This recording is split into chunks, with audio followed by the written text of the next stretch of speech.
So now that we're past the Battle of Onderon and the attack on Obi-Wan Kenobi's fleet, it's time to take a look at the galaxy as a whole and the way the war is shaping out so far. Let's take a look at what Separatist strategies might be afoot and what the state of the conflict looks like right now. I'm Colin, and this is Sci-Fi Deep Dive.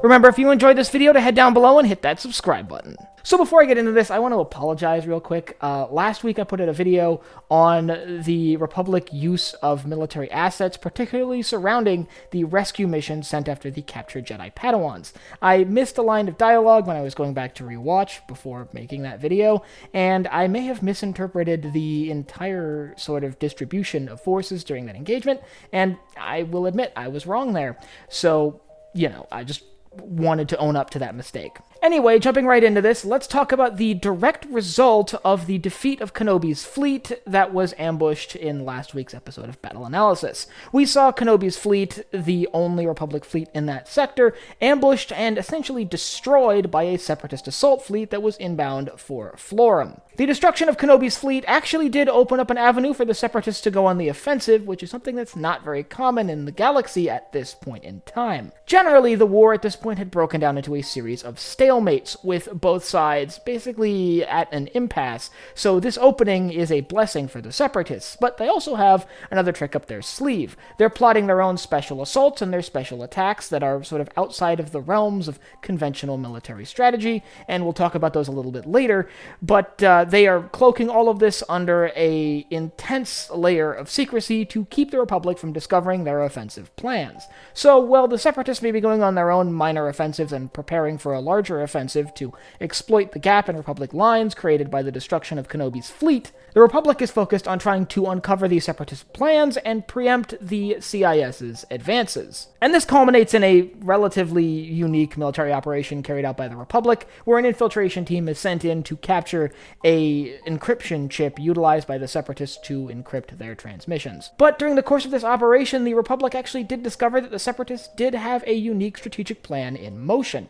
They had captured a Republic Star Destroyer known as the Renown. Now, nobody really knows how the Separatists managed to capture an entire Venator-Class cruiser, but they did have it under their control, and in relative tact. The vessels showed no major signs of a struggle or an engagement, having either been repaired by the Separatists or captured without a fight for the most part. Their plan was to use the Star Destroyer to ram the space station Valor, which is hosting a Republic Strategic Military Conference, where all of the Republic's military leaders were gathered in one place to discuss the future of the conflict. Now, I'm not going to go into why that is insane on the Republic's part. The idea of gathering your entire military leadership in one place, sort of near the front lines during a state of open war, is insanely risky.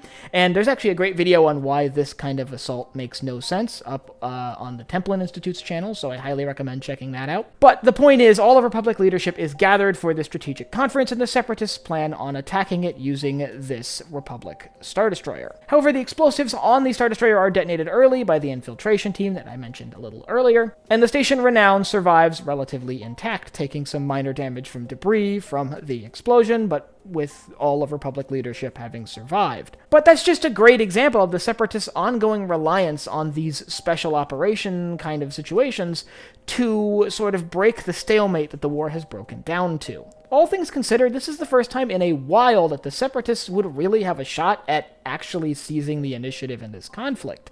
From this point on, a lot of the sort of Separatist advances are smaller advances made in the name of grabbing key targets, as opposed to turning the tide of the war altogether. That being said, this war still has a lot to come, and there's a lot more in the future, and all of this situation here, with the Separatists actually having an opportunity to sort of seize the initiative, is the result of a minor battle that's actually unnamed. Like, it doesn't have a formal name, where the Separatists attacked and ultimately destroyed a Republic patrol fleet on their way to carry out an invasion of Florum. If you'd like to learn about how that battle played out, I'll leave a link up here to my battle analysis on the assault on Obi-Wan Kenobi's fleet, which, like I said, left a pretty big gap in the Republic lines. And